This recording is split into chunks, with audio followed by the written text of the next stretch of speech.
Hello, my name is Wes Stafford. I'm with Michael Baker International, and I'm going to talk to you a little bit today about a project that we're doing for CAHOVA and HADCO. It's a Wayne Branch rail trail in Wayne County.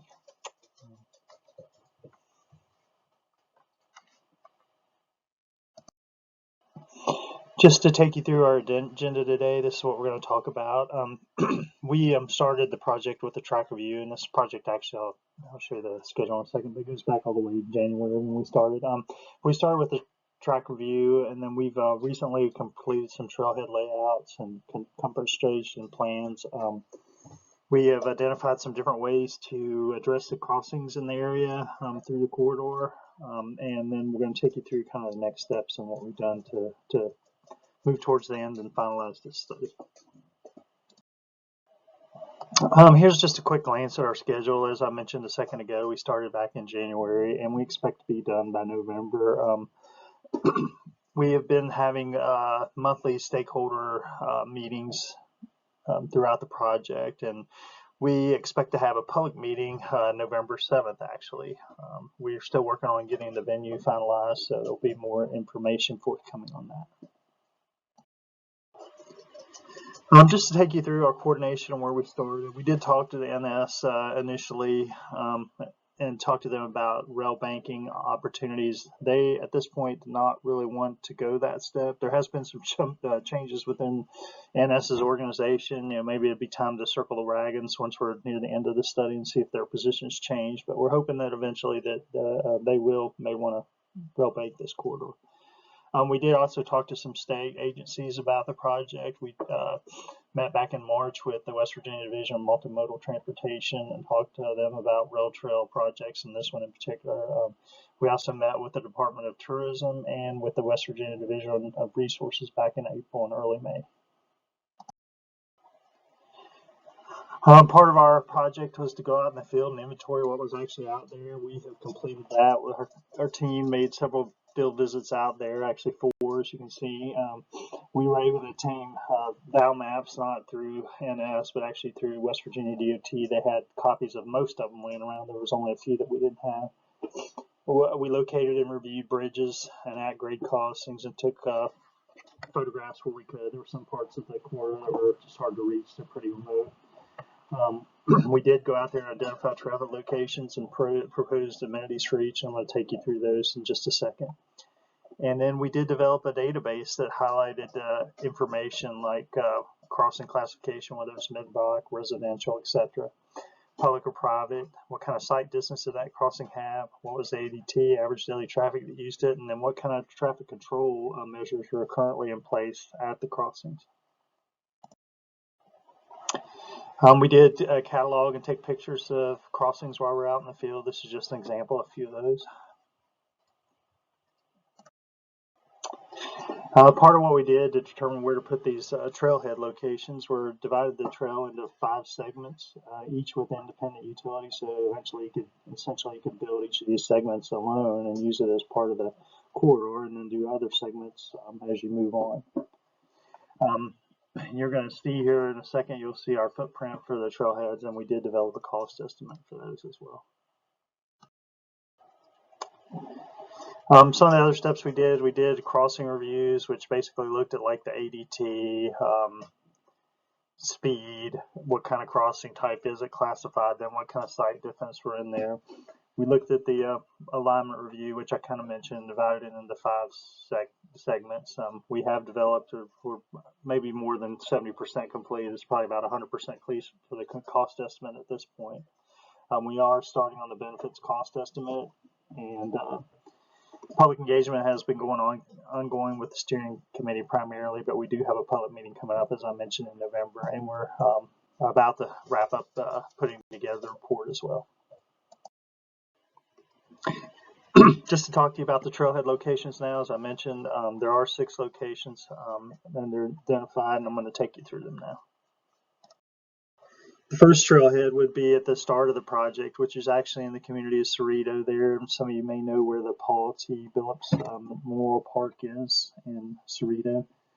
That is where we propose, and you can see kind of a footprint adjacent across from the park there where we propose parking. And just to point out, if this was actually, and we would need to coordinate obviously with the park, but if our parking lot here filled up for some reason, then maybe the overflow parking could go to Paul T. Billups Memorial Park. Moving on down the corridor towards the south, the next trailhead would be in the Buffalo Creek area, and you can see, for some of you that might be familiar with this area, Rocky Top Pizza, that's location in Buffalo Creek, would be where we would put the next trailhead. And as you can see from the graphic, we're trying to keep it primarily within the railroad right-of-way, so we wouldn't have to require this right-of-way. And then this one, you can see a kiosk and a comfort station as well as some parking spots. Moving on down, we go to the Lavalette area with the next trailhead, and our proposed location would be next to the Lavalette Women's Club. There's kind of an open field there, adjacent to the tracks, and adjacent to Smith Street, which is a lower volume road than, say, like the high volume road in that area, which I think is 152, but gets people off the main road and into a nice park area near the Lavalette Women's Club. There's just a image of what the field looks like where we would propose to put the parking area trailhead. Moving further south, near the Wayne Commercial Park, we would propose another trailhead. And if you're somewhat familiar with this area, or maybe you know, there's a Walmart down there kind of catty-corner from this location, so it would generally be about where the Walmart is in the northern edge of Wayne. Again, this is another parking area within the right-of-way, so we hopefully wouldn't have to require any extra property. Next location is south of there, the southern end of Wayne, near the Wayne City Park. There's already nice access there. There's some bathrooms in that area, so really we just need a little parking area, and we're proposing a kiosk and a few parking spots right there adjacent to the track. Next, and this is where our corridor would terminate. It's just north of East Lynn there, and the trailhead just across the river there. So you can see this one has a comfort station proposed, parking areas, and a kiosk. Just to give you a little overview of comfort station, this is kind of what our graphic would look like, or what it looks like, what we propose. And it's more like something you'd see in a national park, or if you've been on the scenic highway, the bathrooms that they have there. There's no water or anything in them. They're kind of just self-contained. Railroad crossing treatments, I did mention to you a minute ago, there's several different types of railroad crossings. It's going to take you through those and how we would treat those. There's quite a few out there along the corridor of just direct residential crossings where, you know, you can come across the railroad tracks and down to someone's house, or maybe just a few houses. So what we just show here is kind of how we would delineate that area where we cross and the type of signs that would go with it for this type of crossing. The next type of crossing is the controlled intersection crossing, and that would be where there's a traffic signal along the corridor. We do have at least one situation where that's like that. In this case, we do delineate it, and we actually put some crossing buttons in there that you could hit to cross the road and get the traffic signal to stop and allow you access to the area. The next type of crossing is an uncontrolled intersection crossing, and this one would be an example of this is near the the Wayne City Park, where we're proposing a trailhead down in the corner of this picture, but there is no stoplight or anything there, so we just have an example of how we would sign it and delineate it in that area.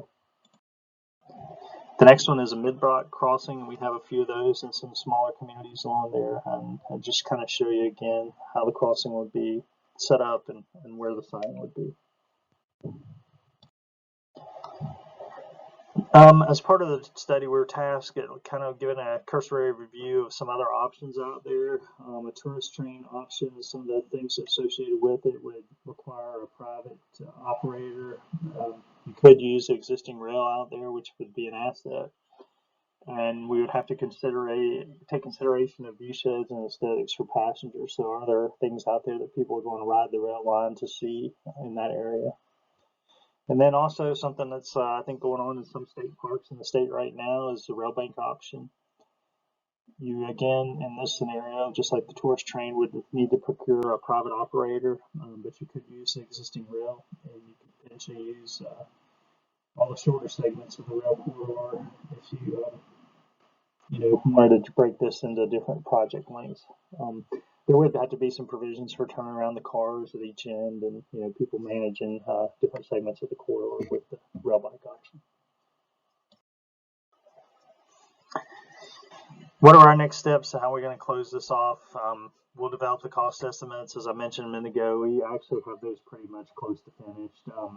They've been drafted up and need to kind of be reviewed and looked at, but that will be coming to conclusion and being incorporated into the report very soon. We do have a location, and I apologize, I don't have it off the top of my head. I think it's an elementary school, but we do know it's going to be November 7th. We're still trying to get the details worked out. I think it'll be something like 4:30 and maybe 7:30 in the afternoon, where people can come in and look at what we're proposing, and we can answer quick questions, and we may be able to even have a short presentation at that time. And currently, right now, we are finalizing the study report. That's kind of what we're probably most intensely working on at this moment. So we hope to have that done and finished very shortly.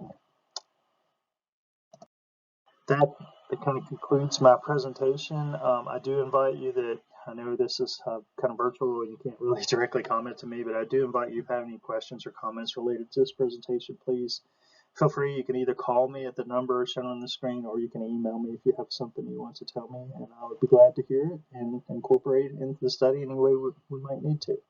With that, I thank you for your time and have a great day.